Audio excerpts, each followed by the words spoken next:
Brown opened a shopping app for one reason: to buy toothpaste. A simple mission. Open the app. Find toothpaste. Pay. Leave.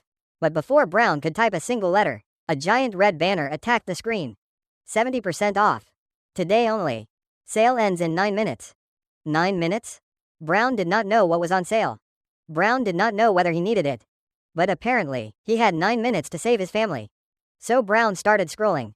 20 minutes later, his cart contained a jacket, a blender, 3 scented candles, and a small LED lamp shaped like a duck. Brown still had not bought toothpaste. At checkout, the website proudly announced, "You saved $180. Which was a beautiful way of saying, "You spent $240. Congratulations, Brown." He was now poorer, but with a certificate of achievement. So how did a discount make Brown desperately want products he did not even know existed 20 minutes ago? Because sales do not simply lower prices. They change the question inside Brown's head. Normally, when Brown sees a duck-shaped lamp, his brain asks, "Do I need this?" The answer is no. Brown is an adult. He already owns several normal lamps. But when the duck lamp is 68% off, Brown's brain asks a completely different question. How much money will I lose if I don't buy this? And suddenly, not buying the lamp feels financially irresponsible. The sale has performed a magic trick. It has transformed a product Brown never wanted into an opportunity Brown is afraid to miss. The original price changes the product. The duck lamp costs $80. Brown looks at it and thinks, $80 for a duck that produces light? That seems expensive. Then Brown notices the full price tag. $250. Now only $80. Suddenly, the lamp looks different. The lamp has not changed. It is still the same plastic duck. It still produces the same light. It will still spend most of its life sitting in the corner while Brown uses the ceiling lamp.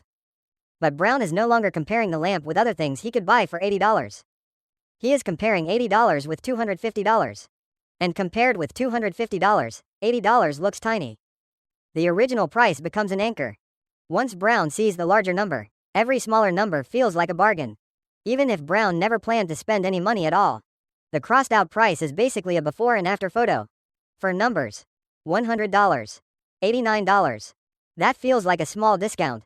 But $500, $89.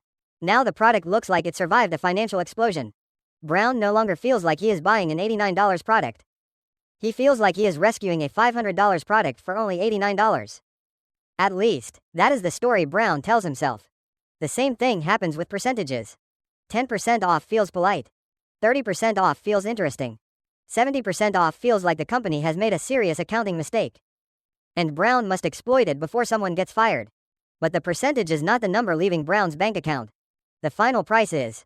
If Brown spends $80 on something he never wanted, Brown did not save $170. Brown spent $80. With excellent branding, the clock turns shopping into an emergency.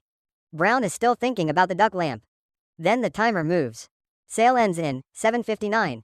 Now Brown is no longer shopping. Brown is defusing a bomb.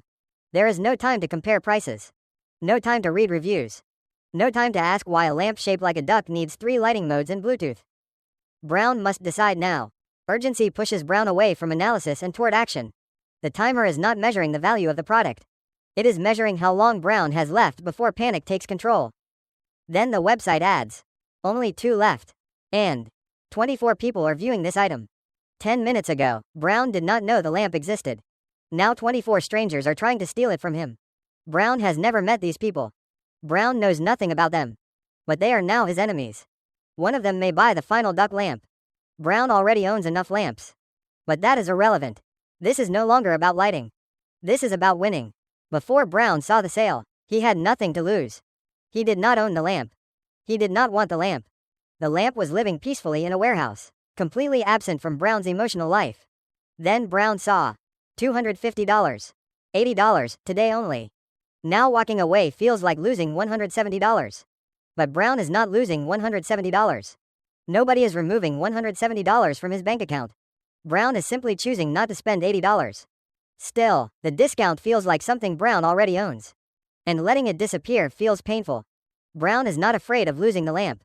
Brown is afraid of losing the right to buy the lamp cheaply. Which is an impressive emotional relationship to develop with an object Brown met 30 seconds ago. Brown clicks Add to cart. The lamp has won. Brown spends more to save more. Brown's cart now contains the lamp. He could check out. But the store has another idea. Spend $100, get $30 off. Brown currently has $42 worth of products in his cart. He could pay $42 and continue living his life. But then Brown would miss the $30 discount. And missing a discount now feels like wasting money. So Brown starts searching for another $58 worth of products.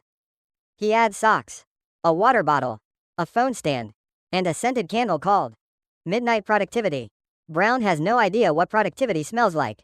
Apparently, it smells like vanilla and unpaid invoices. Brown's cart finally reaches $100. The store removes $30. Brown pays $70. And Brown feels successful because the company gave him $30. But Brown originally planned to spend $42. The discount persuaded him to spend an extra $28. The store did not give Brown money. It gave Brown spending a side quest. The same trick appears in bundles. One bottle costs $4. 3 bottles cost $10. Brown originally needed one. But 3 bottles have a lower price per bottle. So Brown spends $10 instead of $4. Then congratulates himself for saving $2 on 3 bottles. Brown spent $6 extra to achieve those savings. This is how people return home with 12 bottles of shampoo. They have enough shampoo to survive a very clean apocalypse. But every bottle was a bargain. A lower price per item does not automatically mean Brown spent less. Sometimes it simply means Brown bought more.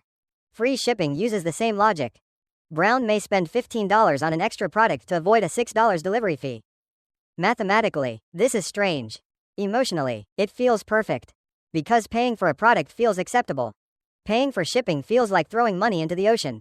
So Brown spends more money. To protect himself from spending less money in a more annoying category. The sale becomes a game. Once Brown adds one discounted product, something changes. He stops asking, "What do I need?" He starts asking, "What else is on sale?"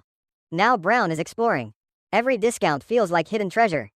40% off shoes. 30% off headphones. 2 candles for the price of 1. Brown begins collecting deals as if his cart were a trophy cabinet. The products do not need to work together. Brown may be buying hiking boots, a waffle maker, and a decorative pillow shaped like a croissant. The only connection is that all of them are cheaper than some larger number printed above them. This is why major sale events can feel entertaining. They turn shopping into a game.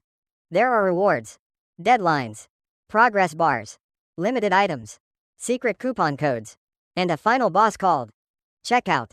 The problem is that points in this game are measured in discounts, while losses are measured in actual dollars. Even when Brown tries to leave, the game may continue. The next day, Brown receives an email. "We miss you." The company does not miss Brown. They have never met. What the company misses is the possible movement of money from Brown's account into its account. The email says, "Here's 15% off to complete your order." Now the products feel unfinished. Brown did not reject them. He abandoned them. They are waiting in a lonely digital cart. And now there is a coupon. The store has turned Brown's hesitation into a story. The product is waiting. The discount is temporary. Brown is one click away from closure. Are sales always fake? No. Real sales exist. Stores may reduce prices to clear old inventory, attract customers, or compete with other businesses. The problem is not that every discount is dishonest. The problem is that the word sale can make Brown stop evaluating the product itself. Sometimes the crossed out price is useful information. Sometimes it is just a very confident number with a line through it. If a mattress has been 60% off for 3 years, perhaps the sale price is simply its natural habitat. A discount can tell Brown that the price has changed. It does not automatically tell Brown that the product is worth buying. 3 rules for surviving a sale. Brown creates 3 simple rules. Rule 1. Ignore the crossed out price. Brown looks only at the current price. Then he asks, "Would I buy this for $80 if I had never seen the original price?" If the answer is no, then the discount is irrelevant. Brown does not need to know how much the product supposedly cost yesterday. He needs to decide whether it is worth what it costs today. Rule 2. Look at total spent, not total saved. The website may say, "You saved $180. Brown's bank account does not receive $180. It only experiences the payment. The number that matters is not how far the price fell. It is how much money Brown actually gave away. Rule 3. Leave the cart for 24 hours. If a timer is making the decision, Brown steps away. A useful product will still be useful tomorrow. If Brown still wants it after 24 hours, he can check the price again and compare it with other stores. And if the deal disappears, Brown has not lost money. Brown has kept the money he was about to spend. There will always be another sale. Retailers did not spend decades inventing discounts just to use them once. The real price of a sale. Brown returns to his shopping cart. Inside are a jacket, a blender, 3 scented candles, a duck-shaped lamp, 2 water bottles, and Bluetooth-enabled kitchen equipment whose purpose remains unclear. The website proudly says, "You saved $180. Then Brown remembers his original mission. Toothpaste. Brown forgot the toothpaste. And that is the genius of a sale. It does not need to convince Brown that the product is necessary. It only needs to convince him that the discount is temporary. A sale does not create a need. It creates a deadline. It changes the question from, "Do I want this?" into, "Can I afford to miss this?" And once the question changes, Brown's answer often changes too. So remember, if Brown spends $80 on something he never wanted, Brown did not save $170. Brown spent $80. The store did not sell Brown the product. It sold him the fear of paying more tomorrow. Then it gave him a receipt. And let him believe he won.